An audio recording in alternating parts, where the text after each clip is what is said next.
অবশেষে জানা গেল রঘু ডাকাতের মেন ভিলেন। ইয়েস, আপনারা ঠিকই শুনতেছেন। আসল কথায় আসি, সৃজিতকে ফিরিয়ে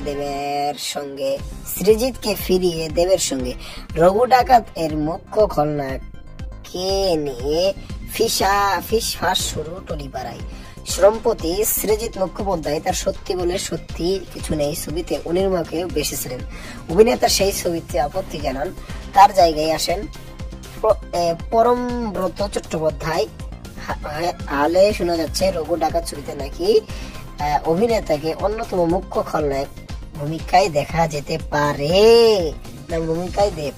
তো এই বিষয়টি কেমন হবে আমি বলতে পারবো না, আপনারা ভালো বোঝেন, আপনারা কি বুঝবেন।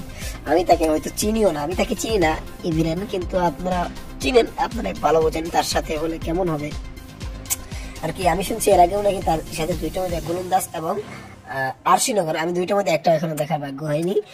তো যাই হোক, দেখলে বুঝতেই পারবো সেই লোকটা কেমন। তো থ্যাংক ইউ পুরো ভিডিওটি দেখার জন্য। আমাদের চ্যানেলটিতে নতুন হলে সাবস্ক্রাইব করুন এবং পাশে থাকা বেল আইকনটি ক্লিক করতে ভুলবেন না। থ্যাংক ইউ পুরো ভিডিওটি দেখার জন্য। রঘু ডাকাত।